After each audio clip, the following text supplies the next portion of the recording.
रात का सन्नाटा गहराता जा रहा था। घर के हर कमरे में लोग नींद की आगोश में थे। बरामदे में बस हल्की सी पीली रोशनी जल रही थी, जो दीवारों पर लंबी लंबी परछाइयां बना रही थी। उस खामोश माहौल में एक दबे पांव चलती हुई परछाई उभरी। वह थी अहाना।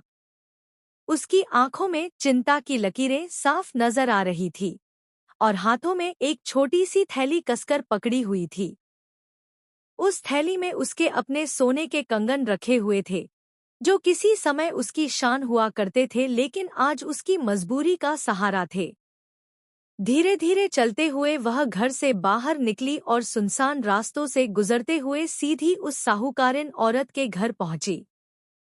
दरवाजा खटखटाने पर जब वह औरत बाहर आई तो उसकी आंखों में सवाल और शक दोनों थे। अहाना की आवाज कांप रही थी। मुझे पैसों की सख्त जरूरत है। कृपया मेरे ये कंगन गिरवी रख लो और मुझे 500 रुपए दे दो। बस एक ही दिन के लिए चाहिए, कल सुबह ही लौटा दूंगी। साहूकारिन पहले हिचकिचाई। आखिर रात के इस अंधेरे में कौन स्त्री अपने गहने गिरवी रखने आता है? लेकिन जब उसने अहाना के चेहरे पर बेपसी देखी तो उसका मन पिघल गया। उसने 500 रुपए उसकी हथेली पर रख दिए और बदले में गहने ले लिए। अहाना की आंखों में थोड़ी राहत उतर आई।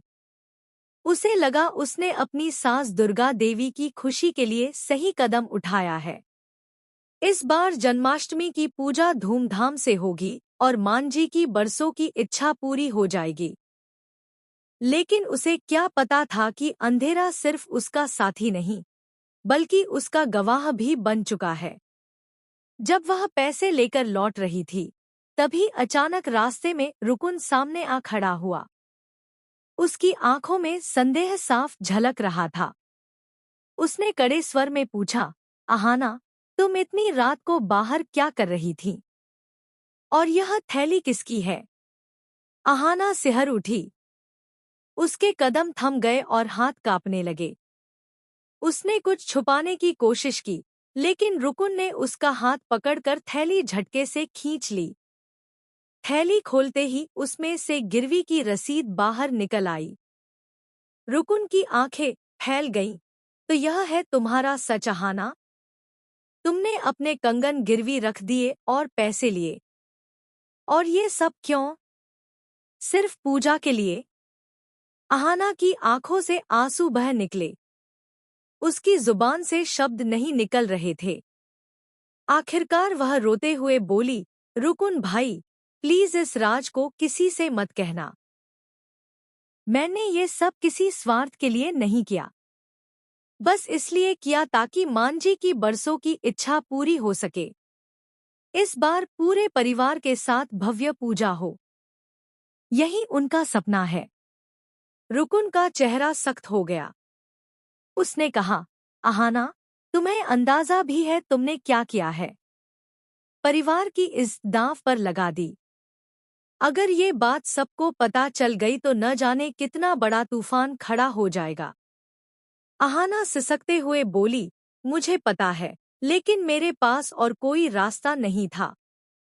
मैं वादा करती हूँ, जैसे ही पैसे मिलेंगे, मैं अपने कंगन छुड़ा लूंगी।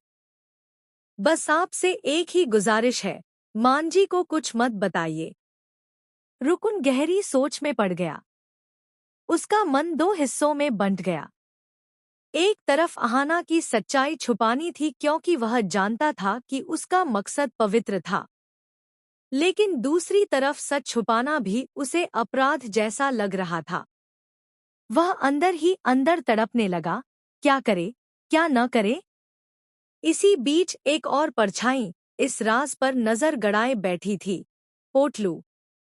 वह हमेशा से अहाना से जलता था और अब उसे उसका राज पता चल गया था। वह चुपके से उसी साहूकारिन औरत के पास पहुंच गया। पोटलू ने कड़ाई से पूछा, सच सच बता, वो लड़की रात में तेरे पास क्यों आई थी? औरत पहले टालने